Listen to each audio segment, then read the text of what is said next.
Olá pessoal, bom dia, tudo bem com vocês? Vamos dar continuidade à leitura do livro Caçador de Pipa. Quero que vocês fiquem atentos para poder responder as perguntas que seguem, tá bom? Às vezes eu sentava ao volante do meu Ford, abaixava os vidros e dirigia por horas da East Bay até a South Bay, subindo a península e voltando. Dirigia pelas ruas ladeadas por álamos no nosso bairro em frente, onde pessoas que já haviam apertado a mão de reis moravam em casas térreas esquálidas, com janelas gradeadas, onde velhos automóveis como o meu pingavam óleo nas estradas das garagens. Cerca de correntes cor de grafite fechavam os quintais do nosso bairro. Brinquedos, pneus, carecas e garrafas de cerveja com rótulos descascados espalhavam-se pelos gramados mal cuidados. Eu passava por parques sombreados que cheiravam a casca de árvore, por centros comerciais tão grandes que poderiam abrigar 5 torneios de buscache ao mesmo tempo. Dirigia o Torino até as colinas de Los Altos, passando por casas com janelas panorâmicas e leões prateados que guardavam os portões de ferro batido, casas com fontes de querubins alinhados em alamedas bem ajardinadas e sem nenhum Ford Torino na garagem. Residências que faziam a casa de Baba em Wazir Akbar Khan parecer o casebre de um serviçal. Algumas manhãs de sábado eu levantava mais cedo e rumava para o sul pela Highway 17, forçando o Ford pelas estradas curvas das montanhas até Santa Cruz. Estacionava perto do velho farol e esperava o nascer do sol. Ficava no carro e observava a bruma vir rolando no mar. No Afeganistão, eu só tinha visto o mar no cinema. Sentado no escuro ao lado de Hassan, eu sempre me perguntava se era verdade o que tinha lido. Que o ar marinho tinha cheiro de sal. Eu dizia a Hassan que um dia andaríamos por uma praia forrada de algas. Fincaríamos os pés na areia e ficaríamos olhando a água recuar nos nossos pés. A primeira vez que vi o Pacífico, eu quase chorei. Era tão vasto e azul quanto os oceanos das telas de cinema de minha infância. Às vezes, no começo da noite, eu estacionava o carro e andava até uma passagem de nível na estrada. Com o rosto encostado na cerca, tentava contar as luzes traseiras vermelhas enfileiradas que piscavam, estendendo-se até onde meus olhos podiam ver. BMWs, Saabs, Porsches, automóveis que eu nunca tinha visto em Cabul, onde a maioria das pessoas dirigiam velhos Volga russos, antigos Opel ou Paikan iranianos. Quase 2 anos havia se passado desde a nossa chegada aos Estados Unidos e eu ainda me maravilhava com o tamanho desse país, com sua vastidão. Depois de cada estrada, seguia-se outra estrada. Depois de cada cidade, havia outra cidade. Colinas depois de montanhas e montanhas depois de colinas. E, depois disso tudo, mais cidades e mais gente. Muito antes de o exército russo entrar no Afeganistão, muito antes de aldeias serem queimadas e escolas destruídas, muito antes de minas terem sido plantadas como sementes da morte, crianças serem enterradas em túmulos de pedras empilhadas, Cabul já tinha se tornado uma cidade fantasma para mim. Uma cidade de fantasmas de lábio leporino. A América era diferente, era um rio que seguia rugindo, indiferente ao passado. Eu podia vadear esse rio, deixar meus pecados se afogarem no fundo, deixar as águas me levarem a algum lugar distante. Algum lugar sem fantasma, sem lembranças, sem pecados. Se não por outra razão, só por isso eu adotei a América. No verão seguinte, o verão de 1984, o verão em que completei 21 anos, Baba vendeu o Buick e comprou por $550 uma Kombi 1971, dilapidada de um velho conhecido do Afeganistão, um ex-professor de ciências no ensino médio em Cabul. Os vizinhos da rua ficaram surpresos na tarde em que a Kombi entrou, resfolegando na rua e seguiu peidando até o nosso estacionamento. Baba desligou o motor e deixou a perua rolar em silêncio até a nossa vaga no estacionamento. Nós nos afundamos no banco, rimos até lágrimas rolarem pelas bochechas e, mais importante, até ter certeza de que os vizinhos não estavam mais olhando.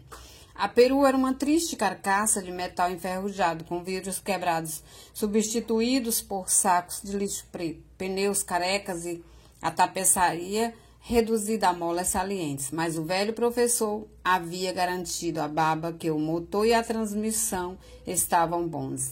E quanto a isso, não mentira. Aos sábados, Baba me acordava ao amanhecer. Enquanto se vestia, folheava os classificados nos jornais locais e assinalava com um círculo os anúncios de vendas de segunda mão. Fazíamos um mapa na nossa rota, Fremont, One City, Nevada, Waverly, primeiro, depois São José, Milpitas, Sun Valley, Campbell e, se houvesse tempo. Baba dirigia a Kombi, bebericando o chá quente da garrafa térmica, enquanto eu cuidava da navegação. Parávamos nos locais de comércio e comprávamos bugigangas que as pessoas não queriam mais. Regateávamos por antigas máquinas de costura, bonecas Barbie caolhas, raquetes de tênis de madeira, violões com cordas faltando e velhos aspiradores de pó Electrolux. No meio da tarde, tínhamos lotado a carroceria da Kombi com itens usados. Depois do domingo de manhã, íamos para o mercado das pulgas de São José, perto de Berriaça.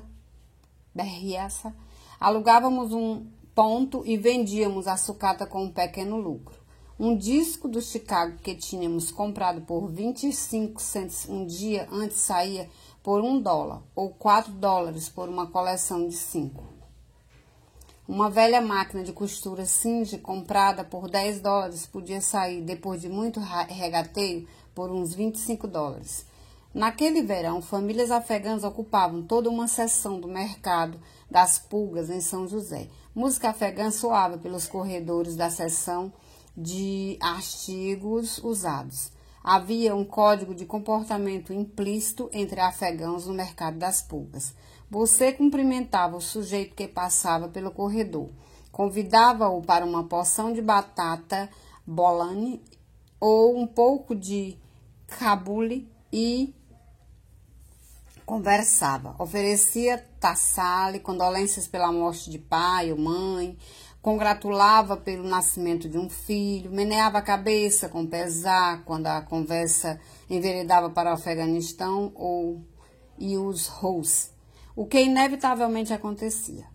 Mas evitava-se falar sobre o sábado, pois de repente o sujeito do corredor ao lado era aquele motorista que você quase fechou na saída da estrada ontem para chegar primeiro a uma oferta mais promissora de artigos usados. A única coisa que fluía mais do que chá naqueles corredores eram fofocas sobre o Afeganistão. O mercado das pulgas era o local onde todos tomavam chá verde com colchas de amêndoas, ficava sabendo de quem era a filha que tinha rompido um noivado para fugir com um namorado americano, quem era Parchame, comunista, em Cabul, e quem tinha comprado uma casa com dinheiro por baixo do pano enquanto continuava a viver de seguro-desemprego. Chá, política e escândalos eram os ingredientes de um domingo afegão no mercado das pulgas. De vez em quando eu ficava cuidando do estande enquanto Baba andava pelos corredores, as mãos no peito numa atitude respeitosa, cumprimentando gente que ele conhecia de Cabul. Mecânicos e alfaiates vendendo casacos de lã doados e capacetes de bicicleta arranhados, ao lado de embaixadores, cirurgiões e professores universitários desempregados. Numa manhã de domingo, em julho de 1984, enquanto Baba se instalava, fui buscar 2 cafés numa barraca de alimentação. E quando voltei, encontrei Baba conversando com um homem distinto e mais velho. Coloquei os cafés no para-choque traseiro da Kombi, perto do adesivo Bush 84. Ami, chamou Baba, fazendo sinal para eu me aproximar. Este é o general Saib, o senhor Iqbal Taher. Foi um general condecorado em Cabul, trabalhou no Ministério da Defesa. Taher, por que o nome me pareceu familiar? O general riu como um menino acostumado a frequentar comemorações formais, onde devia rir de pronto de qualquer piadinha de pessoas importantes. Tinha o cabelo ralo, prateado, penteado para trás, a partir da testa lisa e bronzeada, com tufos de pelos brancos nas sobrancelhas espessas. Cheirava a água de colônia e usava um terno cinza, chumbo, com colete brilhante de tanto ser passado a ferro. Uma corrente de ouro no relógio de bolso pendia do colete. Que apresentação mais pomposa, comentou a voz grave e bem educada. Salam, Bakhsh. Alô, minha criança. Salam, general Saib. Respondi apertando a mão dele. As mãos eram delicadas, mas transmitiam um aperto firme, como se a pele umedecida recobrisse tendões de aço. Ami vai ser um grande escritor, disse Baba. Percebi um duplo sentido naquelas palavras. Já terminou o primeiro ano da faculdade e tirou A em todas as matérias. Do curso básico, corrigi. Mashallah, disse o general Taher. Vai escrever sobre o nosso país, sobre história, talvez? Economia? Eu escrevo ficção, disse, pensando nos cerca de 12 contos que tinha escrito no caderno de capa de couro que ganhava de presente de Hakim Khan. Imaginando por que de repente me senti envergonhado deles na presença daquele homem. Ah, um contador de histórias, disse o general. Bem, as pessoas precisam de histórias para se distrair em tempos difíceis como os que vivemos. Pousou a mão no ombro de Baba e virou-se para mim. Falando de histórias, seu pai e eu caçamos fazões juntos num dia de verão em Jalalabad. Disse, foi uma ocasião maravilhosa. Se me lembro corretamente, o seu pai se mostrou tão afiado na pontaria quanto era nos negócios. Baba cutucou com a ponta do sapato uma raquete de tênis de madeira pousada na nossa lona estendida no chão. Alguns negócios. O general Taher conseguiu abrir um sorriso, ao mesmo tempo triste e cortês. Deu um suspiro e bateu no ombro de Baba com delicadeza. Zengaj Migzara, disse. A vida continua. Voltou o olhar para mim. Nós, afegãos, temos uma considerável tendência ao exagero, Bach. E já vi muitos homens medíocres com rótulos grandiosos, mas seu pai é diferente, pois pertence à minoria, que realmente merece esse rótulo. Esse pequeno discurso me soou como a aparência do terno dele, muito usado e com um brilho nada natural. Você está me lisonjeando, disse Baba. Não estou, não, replicou o general, inclinando a cabeça e levando a mão ao peito para mostrar humildade. Garotos e garotas precisam saber do legado dos pais. Então virou-se para mim. Você admira o seu pai, Bakken? Você o admira de verdade? Balá, general Saib, admiro, respondi, desejando que ele não me chamasse de minha criança. Meus parabéns, pois você já percorreu metade do caminho para ser um homem. Disse sem nenhum traço de humor, sem ironia, um cumprimento de arrogância casual. Padarjan, você esqueceu seu chá. Era a voz de uma jovem. Atrás de nós, uma beldade, esguia, com cabelos pretos aveludados, uma garrafa térmica e um copo de isopor nas mãos. Pisquei os olhos, o coração acelerando. As sobrancelhas dela eram pretas e grossas, e se tocavam no meio como as asas arqueadas de um pássaro em pleno voo, com o nariz suavemente adunco e gracioso de uma princesa da antiga Pérsia, talvez de Taminé, esposa de Rostam e mãe de Sohrab no Sohanahab. Seus olhos castanhos sombreados por longos cílios encontraram os meus. Mantiveram-se por um instante. Afastaram-se. Você é muito gentil, minha querida, disse o general Tahir, pegando o copo da mão dela. Antes de ela se virar para ir embora, vi que tinha uma marca de nascença marrom em forma de foice na pele macia acima da mandíbula.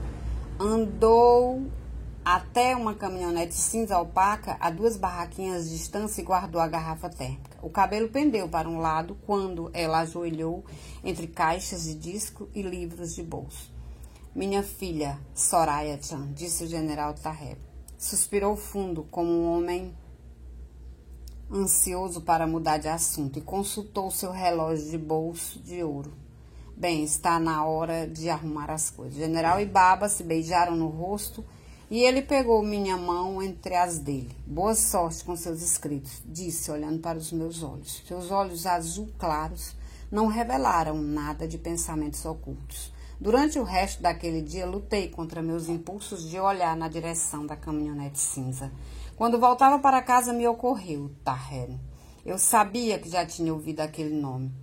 Não houve alguns rumores sobre a filha do senhor Tahir? Perguntei a Baba, tentando soar casual. Você me conhece, disse Baba, dirigindo devagar na fila de veículos que saía do mercado das pulgas. Quando a conversa vira fofoca, eu saio de perto. Mas houve rumores, não houve? Insisti. Por que a pergunta? Inquiriu com um olhar irônico. Dei de ombros e forcei um sorriso.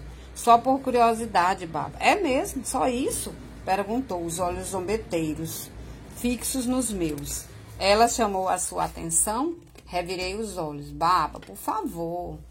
Ele sorriu e saiu com a Kombi do mercado das pulgas. Tomamos a direção de Highway 680. Seguimos em silêncio por um tempo.